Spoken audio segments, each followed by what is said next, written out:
Hello everyone, you are welcome to Apex e learning. Apex e learning में आप सभी का स्वागत है। उम्मीद करता हूँ आप सब अच्छे होंगे और अपनी पढ़ाई अच्छे से कर रहे होंगे। तो आज की क्लास में हम एक इम्पोर्टेंट टॉपिक पढ़ने वाले हैं और आज का जो हमारा टॉपिक रहेगा वायरस जनित जो है रोग के बारे में हम देखेंगे। तो वायरस जनित जो डिजीज है उसके बारे में आज की क्लास में हम कवर करने वाले हैं। तो जितने भी इंपॉर्टेंट डिजीज हैं जो आपके एग्जाम पॉइंट ऑफ व्यू से काफ़ी ज़्यादा इंपॉर्टेंट हैं और कोई ना कोई जो है डिजीज से रिलेटेड आपका ये क्वेश्चन आपका ज़रूर एग्जाम में देखने को मिलता है। तो जो आज की क्लास में हम वायरस से होने वाली जितनी भी बीमारियां हैं उन सभी को कवर करेंगे। तो सबसे पहले यहाँ पे हम बात कर लेते हैं कि जो विषाणु जो है जिसको हम वायरस भी कहते हैं, ठीक है। तो जो वायरस है वो लैटिन भाषा का जो है शब्द से आपका ये बना है वायरस से, ठीक है। और इसका जो शाब्दिक अर्थ क्या है, विष और प्लस अणु, ठीक है। विष अणु जो है इसका शाब्दिक अर्थ होता है विषाणु का, ठीक है। वायरस जो है ये लैटिन भाषा के शब्द से इसकी उत्पत्ति हुई है, तो ये आपको ध्यान में रखना है। नेक्स्ट इंपॉर्टेंट बात करें कि जो वायरस है वो अकोशिकीय और आपका जो अति सूक्ष्म जीव होता है, ठीक है। तो ये कोशिकीय नहीं होता, ठीक है, इसमें कोशिका नहीं होती, ये क्या होता है, अकोशिकीय। तो ये आपका क्या होता है, अकोशिकीय जीव होता है। और सूक्ष्म जीव होता है अति सूक्ष्म, जिसको हम अपनी नंगी आंखों से नहीं देख सकते, मतलब बिल्कुल जो है माइक्रोस्कोप से इसको देखा जा सकता है। तो यहाँ पे जो वायरस है वो क्या होता है, अकोशिकीय होता है और अति सूक्ष्म जीव होता है। तो इंपॉर्टेंट पॉइंट आपका ये रहने वाला है। नेक्स्ट जो इंपॉर्टेंट पॉइंट जो है, केवल जीवित कोशिका में वंशवृद्धि ये कर सकते हैं, ठीक है। जो डेड जो सेल्स है उसमें जो आपके ये वृद्धि नहीं करते। तो केवल और केवल जो जीवित कोशिकाएं होती है उसमें जो है इसका जो वंश जो वायरस से रिलेटेड जो भी है तो वो डिजीज आपकी ग्रोथ करती है केवल जीवित कोशिकाओं में।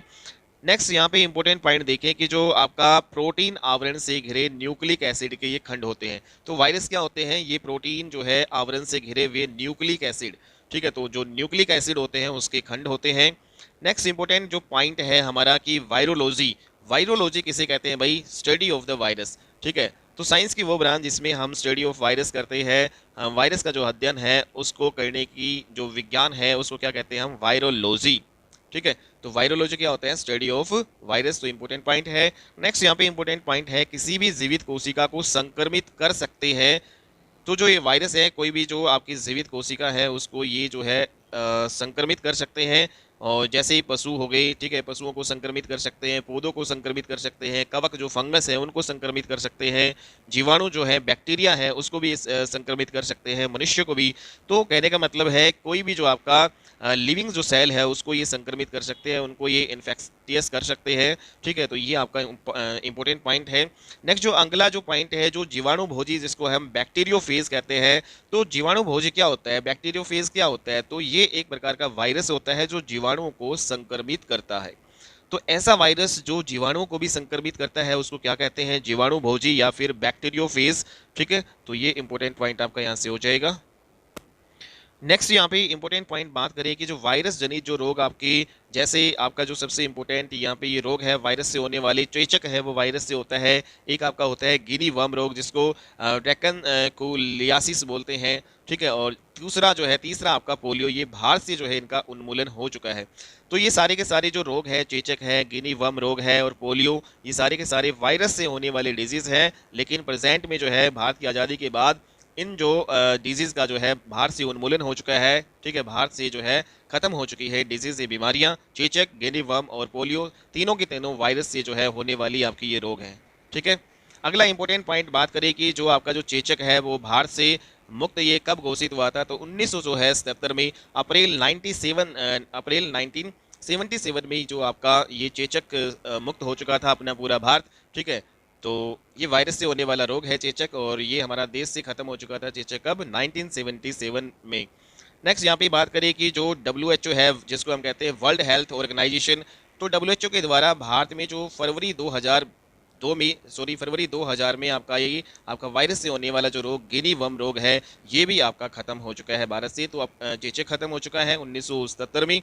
2000 में आपका गिनी वर्म जो है रोग ये आपका खत्म हो गया था। और जो पोलियो जो है भारत से मुक्त हुआ था 27 मार्च 2014 को। तो इंपॉर्टेंट पॉइंट आपके ये रहने वाले हैं, ठीक है। तो जो आपका पोलियो कब खत्म हुआ था अपने भारत से, 27 मार्च 2014 से पोलियो है भारत से मुक्त हो गया, पोलियो भारत मुक्त देश आपका बन चुका है, ठीक है। तो इंपॉर्टेंट पॉइंट आपके रहने वाले हैं। नेक्स्ट जो अगर बात करें यहाँ पे जो चेचक है जिसको हम कहते हैं जो वायरस जनित ये रोग है, तो ये किससे फैलता है, तो चेचक जो है एक वायरस होता है जिसका नाम होता है वेरियोला वायरस, तो वेरियोला वायरस से फैलने वाली बीमारी है, चेचक संक्रामक जो है डिजीज, अत्यंत संक्रामक जो है रोग है, ये काफ़ी तेज़ी से ये आपकी फैलती थी। ठीक है, ऑर्थोपॉक्स वायरस फैमिली का जो ये सदस्य है, जो वेरियोला वायरस है, ये कौन सा जो किस फैमिली का सदस्य है, ये ऑर्थोपॉक्स वायरस जो फैमिली का सदस्य है वेरियोला वायरस। तो हमें पता है कि जो चेचक है एक अत्यंत संक्रामक जो है रोग आपका हुआ करता था। और ये कैसे फैलता है, जो भी संक्रामक डिजीज़ है वो वायु से फैलती है। ठीक है, रोगी की त्वचा, थूक या फिर वायु वस्त्र से जो है वो फैल जाती है। तो इस प्रकार से चेचक भी आपका जो है ऐसे ही फैलता है। नेक्स्ट यहाँ पे बात करें कि पोलियो की, तो जो पोलियो है वो भी एक अत्यंत जो है संक्रामक रोग आपका होता था। ठीक है, और पोलियो मेलाइटिस विषाणु द्वारा आपका ये फैलता है। तो पोलियो जो है किससे फैलता है, कौन से वायरस से फैलता है, पोलियो मेलाइटिस वायरस से फैलने वाली डिजीज़ है, संक्रामक रोग है। और यहाँ पे जो है पोलियो की बात करें तो संचरण, जो संचरित दूषित भोजन खाने से और जल के द्वारा जो है आपका ये संचरित होता है पोलियो।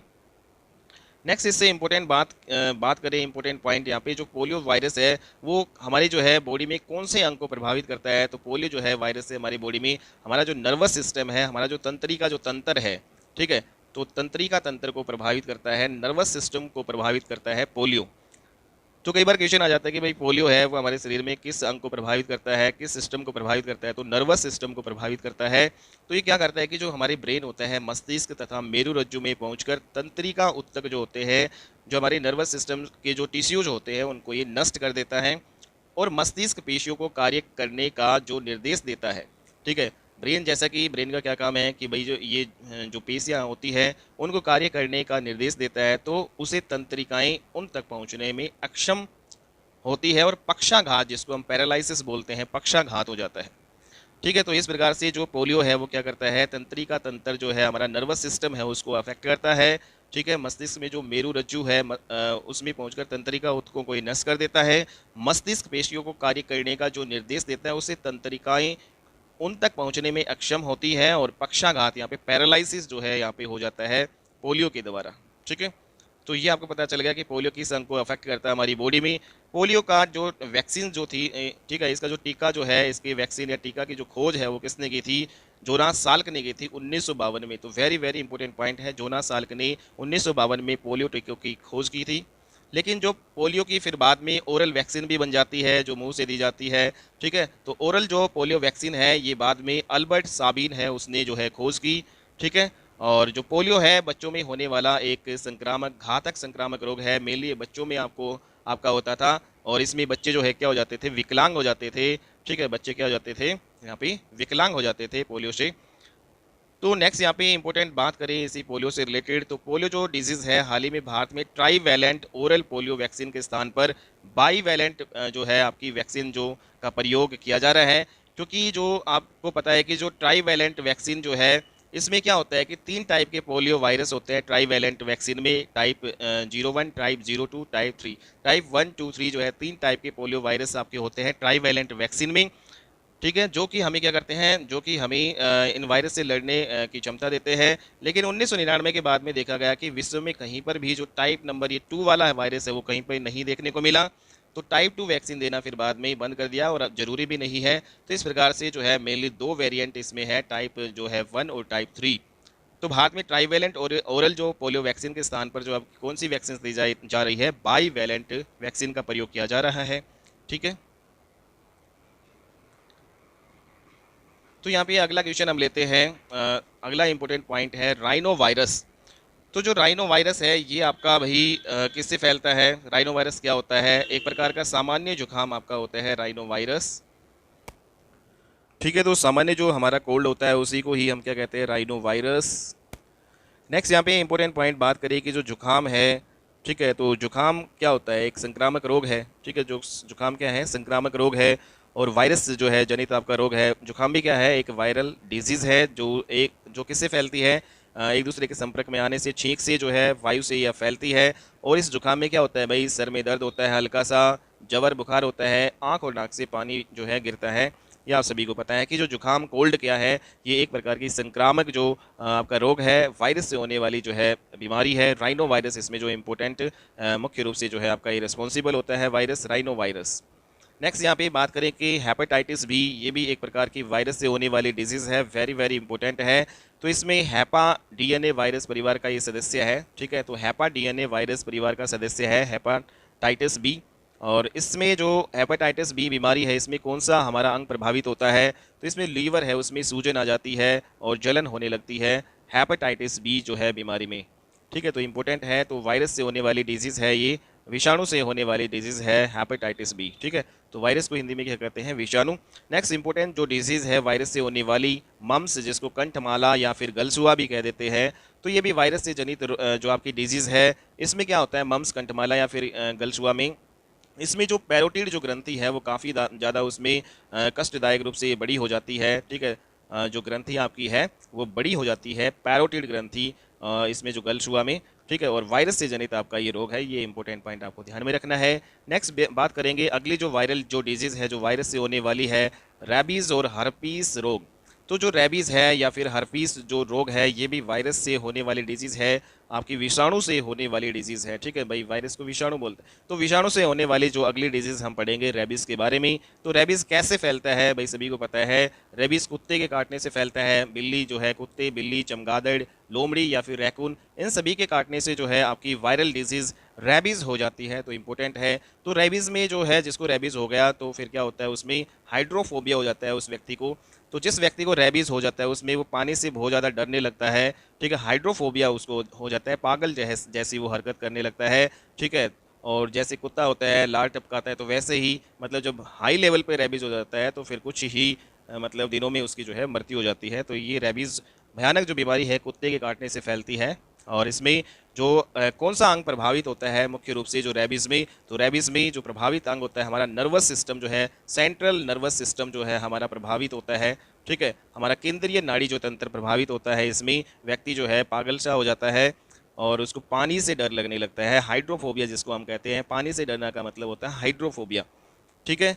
नेक्स्ट यहाँ पे अगर हम बात करें आपका जो मेनिनजाइटिस, मेनिनजाइटिस ये आपका किससे होता है, वायरस से, बैक्टीरिया से और कुछ अन्य जो है सूक्ष्म जीव होते हैं उनके द्वारा ये फैलता है मेनिनजाइटिस, ठीक है। और ये हमारे शरीर में जो आपका मस्तिष्क है तथा मेरुरज्जु पर चढ़ी झिल्ली है उसमें सूजन आ जाता है। तो मस्तिष्क और मेरुरज्जु पे जो झिल्ली चढ़ी होती है उसमें सूजन आ जाता है उस झिल्ली में, मेनिनजाइटिस इसमें। और ये वायरस, बैक्टीरिया, सूक्ष्म जीव द्वारा आपका ये फैलता है।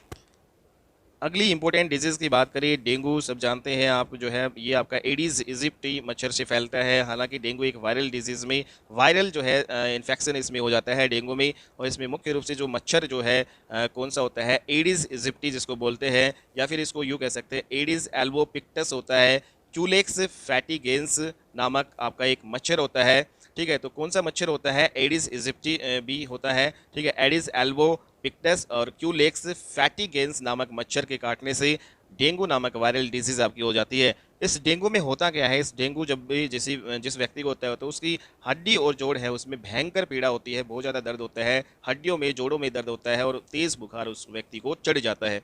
तो जो डेंगू है उसका दूसरा नाम हड्डी तोड़ जबर भी इसको कहा जाता है। इसमें एकदम से क्या होती है कि जो प्लेटलेट्स जो होती है व्यक्ति की, ठीक है, रोग प्रतिरोधक क्षमता जो आपकी है वो बिल्कुल ही कम हो जाती है, प्लेटलेट्स है वो बिल्कुल डाउन जो है चली जाती है डेंगू में। नेक्स्ट यहाँ पे ये बात करें कि अगली जो वायरल डिजीज़ है, जो वायरस से होने वाली जो डिजीज़ है पित्त जबर, जिसको येलो फीवर कहते हैं, एक प्रकार का ये भी संक्रामक जो है रोग है, इन्फेक्टियस डिजीज़ है, ठीक है, वायरल डिजीज़ है, वायरस से होने वाली जो है डिजीज़ है पित्त जबर। एडीज़ जाति के जो मच्छर होता है उससे ही आपका ये फैलता है। तो एडीज़ जाति का जो मच्छर है उसी से ही आपका येलो फीवर या पित्त जबर फैलता है, एक संक्रामक डिजीज़, वायरल डिजीज़ आपकी ये होती है। अगला इंपॉर्टेंट पॉइंट की यहाँ पे बात करें हम, तो एडिस एल्बोपिक्टस जो आपका अभी अभी हमने देखा था, एक प्रकार का मच्छर होता है एडिस एल्बोपिक्टस। तो इसको एडिस एल्बोपिक्टस जो आपका है ये, इसको टाइगर मच्छर भी कहा जाता है, ठीक है। और ये किसके लिए रिस्पॉन्सिबल होता है भाई, एडिस एल्बोपिक्टस, तो ये आपका पित्त जवर, जो पीला जो जवर है, ठीक है, डेंगू जो जवर, और मेनली जो यहाँ पे चिकनगुनिया के कारक वायरस का जो है वाहक होता है एडिस एल्बोपिक्टस, ठीक है। तो एडिस एल्बोपिक्टस टाइगर मच्छर कहा जाता है और इसकी वजह से भाई पित्त जवर, डेंगू जवर, चिकनगुनिया जो है ये वायरल डिजीज आपको हो जाती है, ठीक है। नेक्स्ट यहाँ पे बात करें, एक इंपॉर्टेंट पॉइंट है यहाँ पे जो जापानी एनसेफलाइटिस। तो जापानी एनसेफलाइटिस ये भी एक प्रकार से वायरस जनित आपका जो है डिजीज़ है, जापानी एनसेफलाइटिस।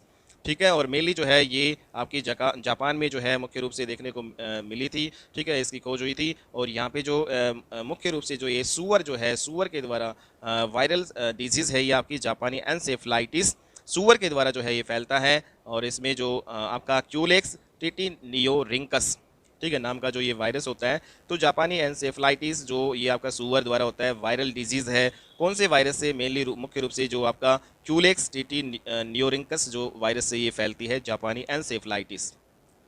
ठीक है, नेक्स्ट हम बात करते हैं एड्स, जो कि आपका एक वायरल डिजीज़ है। एड्स भी जो है वायरस से होने वाली डिजीज़ है। इसमें जो राइट्रोवायरस एचआईवी द्वारा जो है ये आपका होता है। और इसमें एड्स में क्या होता है कि रोग प्रतिरोधक क्षमता वो काफ़ी ज़्यादा क्षीण हो जाती है, काफ़ी ज़्यादा कम हो जाती है। और इसमें जो टी लिम्फोसाइड नामक जो श्वेत रक्त कोशिकाएं हैं वो क्या हो जाती है? नष्ट हो जाती है। ठीक है, जिस व्यक्ति को एड्स होता है तो उसमें जो व्हाइट ब्लड सेल्स जो होती हैं, श्वेत रक्त कोशिकाएं, और उनमें भी कौन से टाइप के? टी लिम्फोसाइट वाली जो है श्वेत रक्त कोशिकाएं इसमें नष्ट हो जाती है। और कई प्रकार के संक्रामक जो है रोग हो जाने से व्यक्ति की मृत्यु हो जाती है, क्योंकि रोग जो है प्रतिरोधक क्षमता इतनी ज़्यादा इसमें कम हो जाती है कि भाई उसको अगर कोई भी इन्फेक्शन हो जाता है तो मतलब वो बहुत जल्द हो जाता है। इन्फेक्शन जो है उसमें होने के ज़्यादा चांसेस बढ़ जाते हैं, और इन्फेक्शन ज़्यादा होने के कारण ही व्यक्ति की मृत्यु हो जाती है इस एड्स में। ठीक है, इन्फेक्शन से जो है वो मतलब जूझता है, काफ़ी लड़ नहीं पाता है। और नेक्स्ट यहाँ पे अगर बात करें, जो एड्स आपकी वायरल डिजीज़ है, वायरस से होने वाली है, तो ये किससे फैलती है? तो एड्स जो फैलता है असुरक्षित लैंगिक संभोग करने से फैलता है, दूषित रक्तदान से फैलता है, संक्रमित माता से अपरा, अपरा जिसको प्लेसेंटा जो है बोलते हैं, तो संक्रमित माता की जो अपरा के संपर्क में आने से ये फैलता है। ठीक है, तो ये आपका हो गया। लेकिन बात करें कि एड्स भाई जो है आपका क्या सूखे चुंबन, हाथ मिलाने या फिर साथ रहने, खांसी से, छींकने से, या मच्छरों व रक्त जो है चूसक जो कीट है, रक्त चूसने वाले जो कीट हैं उनके काटने से क्या फैलता है? तो इनके काटने से नहीं फैलता, ना ही सूखे चुंबन, हाथ मिलाने से फैलता है, ना ही खांसने छींकने से एड्स आपका फैलता है। ठीक है, तो ये आपको जो है ध्यान में रखना है। नेक्स्ट यहाँ पे इंपॉर्टेंट यहाँ पे पॉइंट बात करें, जो एचआईवी है, तो यहाँ पे मेनली जो है 9 सब टाइप जो है इसकी है। एचआईवी की 9 सब जो है टाइप, 9 उप जो टाइप्स इसकी है वर्ल्ड में। तो इंडिया में जो आपका एचआईवी का जो सी वाला जो है सब टाइप है, सी सब टाइप है। ठीक है, तो यहाँ पे एसटीएलवी जो है, एचआईवी वी जो 3, इसमें जो human T cell leukaemia virus नामक जो एड्स है, इसकी जो खोज किसने की थी? चार्ल्स गैलो ने की थी। ठीक है, तो टी सेल जो ल्यूकेमिया वायरस नामक जो एड्स है इसकी खोज किसने की थी? चार्ल्स गैलो। तो ये पॉइंट आपको ध्यान में रखना है। नेक्स्ट इंपॉर्टेंट पॉइंट यहाँ पे आता है कि भाई जब एड्स डिजीज जिसको हो जाती है तो उसमें कौन सा टेस्ट किया जाता है? ठीक है, तो टेस्ट इसमें वेस्टर्न ब्लाट या फिर एलिसा जो है टेस्ट किया जाता है। तो एलिसा टेस्ट या वेस्टर्न ब्लाट जो टेस्ट है वो एड्स में किए जाते हैं, एड्स में जो परीक्षण किए जाते हैं। नेक्स्ट इंपॉर्टेंट पॉइंट ये है कि जो एड्स है, विश्व जो एड्स दिवस, वर्ल्ड एड्स डे बनाया जाता है आपका 1 दिसंबर को। ठीक है, अगला इंपॉर्टेंट पॉइंट बात यहाँ पे करें कि जो एंडेमिक का मतलब क्या होता है? तो एंडेमिक का मतलब होता है कि जब रोग किसी विशेष क्षेत्र या जनसंख्या में स्थायी रूप से विद्यमान है। ठीक है, तो एंडेमिक उसको बोला जाता है जब किसी विशेष क्षेत्र या जनसंख्या में स्थायी रूप से कोई रोग विद्यमान हो, तो उसको एंडेमिक बोला जाता है। एपिडेमिक किसे कहा जाता है? जब कोई भी संक्रामक रोग है वो किसी निश्चित संख्या में, बड़ी संख्या में, निश्चित संख्या में, बड़ी संख्या में लोगों में कम समय में और तेजी से जब वो फैलता है तो उसको कहा जाता है एपिडेमिक। ठीक है, जबकि जो पेंडेमिक जो होता है, पेंडेमिक जैसे कोरोना जो है आपका फैला पूरे विश्व भर में, विस्तृत जो है क्षेत्र में ये फैला, वृहत क्षेत्र में, विश्व के वृहत क्षेत्र में जो है जिस रोग का विस्तार होता है उसको पेंडेमिक बोला जाता है। जैसे कोरोना जो डिजीज़ आपका कोविड-19 जो आया था, तो वो आपकी एक प्रकार से पेंडेमिक डिजीज़ आपकी थी। ठीक है, वर्ल्ड लेवल पे जो है काफ़ी जो है ब्रॉड एरिया में वो फैला। ठीक है, नेक्स्ट यहाँ पे जो इंपॉर्टेंट बात करें कि जो निपा वायरस जिसको हम कहते हैं, तो ये आपका देखने को मिला 2018 में केरल में आया, और इससे जो है केरल में 17 व्यक्तियों की मौत हो जाती है। तो एक प्रकार का ये जेनेटिक बीमारी होती है निपा वायरस, जो जानवरों से मनुष्य में जो है संचारित होती है। ठीक है, तो निपा जो है वायरस भी आपका ये है। ठीक है, तो ये सारी इंपॉर्टेंट जो है वायरल डिजीज़ हमने आज की क्लास में की है। तो आपको आज वाली क्लास कैसी लगी? सारी वायरल डिजीज़, वायरस से होने वाली जो डिजीज़ है वो हमने जो है एक जगह यहाँ पे कर ली है जो मनुष्य में होती है।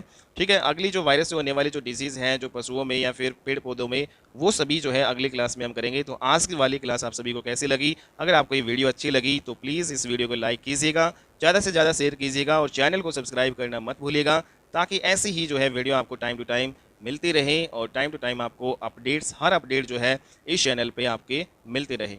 तो आज की क्लास में इतना ही करते हैं, नेक्स्ट क्लास में मिलते हैं और अपनी अच्छी वीडियो के साथ। तब तक के लिए बाय एंड टेक केयर।